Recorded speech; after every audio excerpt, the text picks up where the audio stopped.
Assalamualaikum warahmatullahi wabarakatuh. Perkenalkan, nama saya Wahyu Febrian, Fakultas Syariah, Prodi Hukum Tata Negara dari kelas 2C. Baiklah, saya akan menjelaskan sedikit tentang tugas UTS saya, mata kuliah Akhlak Tasawuf. Akhlak secara terminologi berarti tingkah laku seseorang yang didorong oleh suatu keinginan secara sadar untuk melakukan suatu perbuatan yang baik. Akhlak merupakan bentuk jamak dari kata khuluq, berasal dari bahasa Arab yang berarti perangai, tingkah laku, atau tabiat. Cara membedakan akhlak cara membedakan akhlak, moral, dan etika, yaitu dalam etika untuk menentukan nilai perbuatan manusia baik atau buruk menggunakan tolak ukur akal pemikiran atau rasio, sedangkan dalam moral dan susila menggunakan tolak ukur akal, norma-norma yang tumbuh dan berkembang dan berlangsung dalam masyarakat. Tasawuf ini merupakan perjalanan manusia untuk kembali kepada Allah, ke asalnya yang suci. Ini yang disebut mati sebelum mati. Dalam kurung hadis, sejak hidup di dunia harus ada usaha untuk sampai terhubung dan kembali menyiksanya, sebab jika di dunia kita buta, di akhirat juga begitu. Surat Al-Isra ayat 72. Itulah pendakian ruhani atau disebut syar, perjalanan, wasuluk, bepergian. Di sini ada yang namanya titik keberangkatan, tempat tujuan, stasiun atau makam, serta kondisi-kondisi yang akan dialami, fenomena spiritual selama perjalanan pulang. Terkait dengan pembentukan akhlak, tasawuf itu terbagi 3, mulai tasawuf filsafati atau tasawuf teoritis, tasawuf akhlaki, adab tasawuf, sampai kepada tasawuf irfani, suluk atau makrifatullah. Selanjutnya, pertama, tasawuf filsafati atau tasawuf tauhid, ontologi tasawuf, ilmu tasawuf. Ini jenis tasawuf yang sifatnya teoritis, mirip dengan filsafat tauhid, kalam atau teologi, aktivitas mengkaji dan memahami hakikat dari ekstensi dengan cara yang unik. Selanjutnya, jika filsafat teologi berusaha memahami Tuhan secara rasional, tasawuf filsafat mencoba menemukan bahasa akal untuk menjelaskan berbagai pengalaman mistis, sehingga lahir konsep-konsep secara ittihad, wahdatul wujud, gradasi wujud, mukasyafah, fana, waka. Selanjutnya, ruang lingkup akhlak sunting, akhlak pribadi sunting. Yang paling dekat dengan seseorang itu adalah diri sendiri. Maka hendaknya seseorang itu menginsafi dan menyadari dirinya sendiri, karena hanya dengan insaf dan sadar kepada diri sendirilah pangkal kesempurnaan akhlak yang utama, budi yang tinggi. Manusia terdiri dari jasmani dan rohani. Di samping itu, manusia telah mempunyai fitnah sendiri, dan semuanya itu manusia mempunyai kelebihan, dan dimanapun saja manusia mempunyai perbuatan. Akhlak keluarga sunting. Akhlak ini meliputi kewajiban orang tua, anak, dan karib anak. Dalam Islam mengarahkan pada orang tua dan pendidik untuk memperhatikan anak-anak. Tasawuf atau sufisme bahasa Arab adalah ilmu untuk mengetahui bagaimana cara mensucikan jiwa, menjernihkan akhlak, membangun khahir dan batin, beserta untuk memperoleh kebahagiaan yang abadi. Tasawuf pada awalnya merupakan gerakan zuhud, menjauhi hal duniawi dalam Islam dan dalam perkembangan. Selanjutnya melahirkan tradisi mistisme Islam. Tarekat berbagai aliran dalam sufi sering dihubungkan dengan Syiah Sunni cabang Islam yang lain atau gabungan dari beberapa tradisi. Pemikiran sufi muncul di Timur Tengah pada abad ke-8. Sekarang tradisi ini sudah tersebar ke seluruh belahan dunia. Sufisme merupakan sebuah konsep dalam Islam yang didefinisi oleh para ahli sebagai bagian batin dimensi mistis Islam yang lain. Berpendapat bahwa sufisme adalah filosofi agama ekspresi yang berkembang bersama agama. Reaksi psikis seseorang terhadap lingkungannya dengan cara yang terpuji. 3. Malu al-haya sunting adalah akhlak perangai seseorang untuk meninggalkan perbuatan buruk dan tercela sehingga mampu menghalangi seseorang untuk melakukan dosa dan maksiat serta dapat mencegah seseorang untuk melalaikan hak orang lain. 4. Rendah hati al-tawadlu wasiatul Mustafa Sunting adalah sifat pribadi bijak oleh seseorang yang dapat memposisikan. 5. Murah hati al-hilmu sunting adalah suka mudah memberi kepada sesama tanpa merasa pamrih atau sekedar pamer. 6. Sabar as-sobar sunting adalah menahan atau mengekang segala sesuatu yang menimpa diri kita, bahwa nafsu.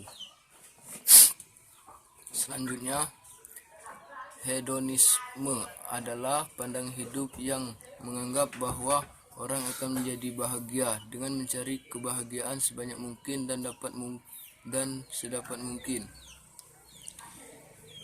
menghindari perasaan-perasaan yang menyakitkan. 1. Hedonisme merupakan ajaran atau pandangan bahwa kesenangan atau kenikmatan merupakan tujuan hidup dan tindakan manusia. 2. Terdapat 3 aliran pemikiran dalam hedonis, yakni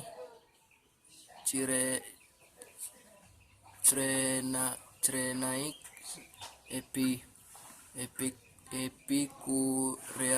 Epikurianisme dan utilitarianisme.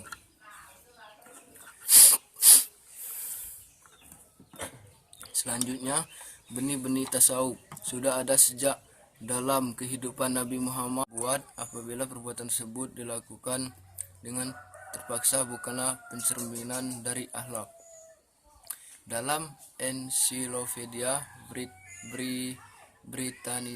Britannica adalah akhlak disebut sebagai ilmu akhlak yang mempunyai arti sebagai studi yang sistematik tentang tabiat dari pengertian nilai baik buruk, seharusnya, benar, salah, dan sebagainya. Tentang prinsip umum dan dapat diterapkan terhadap sesuatu. Selanjutnya dapat disebut juga sebagai filsafat moral. Ada 4 hal yang harus ada apabila seseorang ingin dikatakan bermoral. Perbuatan yang baik atau buruk, kemampuan melakukan perbuatan, kesadaran atau perbuatan itu atau akan perbuatan itu, kondisi jiwa yang baik, cenderung melakukan perbuatan baik atau buruk. Budi pekerti sunting. Budi pekerti pada kamus bahasa Indonesia merupakan kata majemuk dari kata budi dan pekerti. Budi berarti sadar atau menyadarkan atau alat kesadaran. Pekerti berarti kelakuan.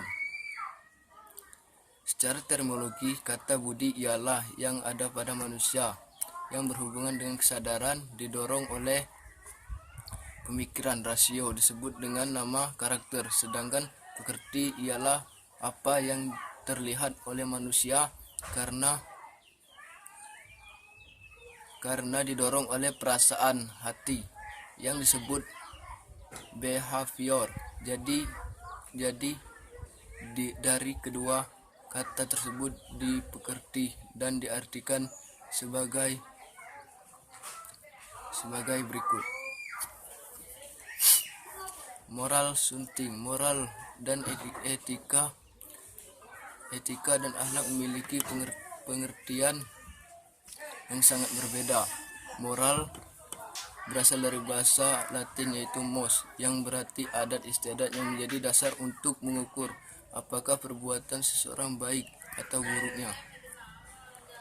Dapat dikatakan baik buruk suatu perbuatan secara moral bersifat lokal, sedangkan akhlak adalah tingkah laku. Baik buruk, salah benar penilaian ini dipandang dari sudut hukum yang ada di ajaran agama. Perbedaan dengan etika, yakni sabar adalah suatu sikap menahan emosi dan keinginan serta bertahan dalam situasi sulit dengan tidak mengeluh. Sabar merupakan kemampuan mengendalikan diri yang juga dipandang sebagai sikap yang mempunyai nilai tinggi dan mencerminkan kekokohan jiwa yang dimilikinya. Selanjutnya, muhasabah sering diidentikan dengan proses pengamatan terhadap diri sendiri, wawas ataupun mengevaluasi diri. Pengertian kata ridho berasal dari bahasa Arab, yaitu dari kata rodia yang berarti senang, suka, rela. Ridho merupakan sifat yang terpuji yang dimiliki oleh manusia. Ridho Allah artinya mencari apa yang membuat Allah rela pada manusia. Surat Al-Taubah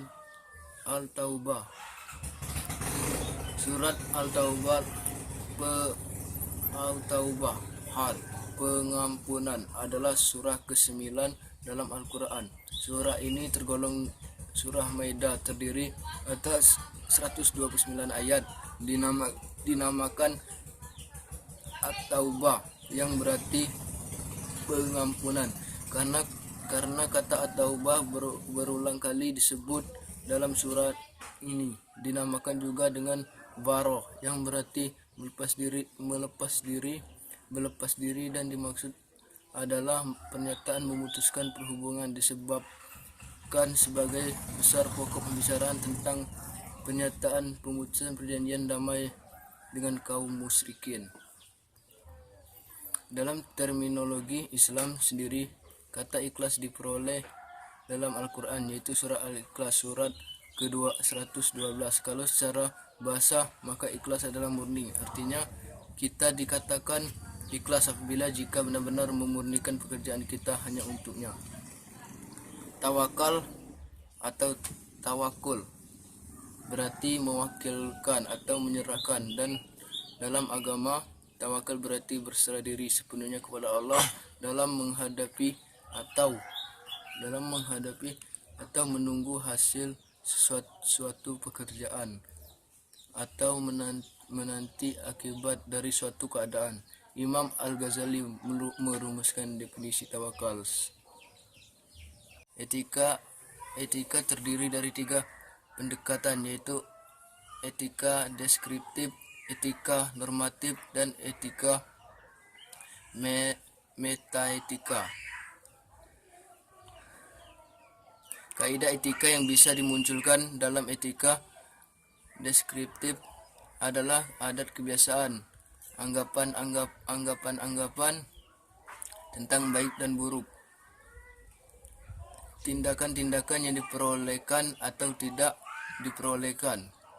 Sedangkan kaidah yang sering muncul dalam etika normatif yaitu hati nurani, kebebasan dan tanggung jawab, nilai dan norma. Karsa sunting dalam diri manusia itu sendiri terdapat karsa yang berhubungan dengan rasio dan rasa. Karsa disebut dengan kemauan atau kehendak. Hal ini tentunya berbeda dengan keinginan. Keinginan lebih mendekati pada senang atau cinta yang kadang-kadang berlawanan antara satu keinginan dengan keinginan lainnya dari seseorang pada waktu yang lama. Keinginan belum menuju pada pelaksanaan. Kehendak atau kemauan adalah keinginan yang dipilih di antara keinginan-keinginan yang banyak untuk dilaksanakan. Adapun kehendak muncul melalui sebuah proses sebagai berikut. 7. Ada stimulan ke dalam panca indera, timbul keinginan, timbul kebimbangan. Proses memilih menentukan pilihan kepada salah satu keinginan yang dipilih menjadi salah satu kemauan. Selanjutnya akan dilaksanakan perbuatan yang dilaksanakan dengan kesadaran, dengan kehendaklah yang dibuat dengan perbuatan budi pekerti. Akhlak baik, al-hamidah, sunting adalah satu jujur, as-siku, sunting adalah suatu tingkah laku yang didorong oleh keinginan, niat yang baik dengan tujuan tidak mendatangkan kerugian bagi diri maupun orang lain. 2. Berperilaku baik, husnul khuluqi, sunting adalah suatu berhalawat, mengasingkan diri di Gua Hira, terutama pada bulan Ramadan. Di sana Nabi banyak berzikir dan bertafakur dalam rangka mendekatkan diri kepada Allah Subhanahu wa taala. Selanjutnya, pengasingan diri Nabi Sallallahu alaihi wasallam di Gua Hira ini merupakan acuan terutama para sufi dalam melakukan khalawat. Kemudian puncak kedekatan Nabi Sallallahu alaihi wasallam dengan Allah Subhanahu wa taala mencapai ketika melakukan Isra Mi'raj.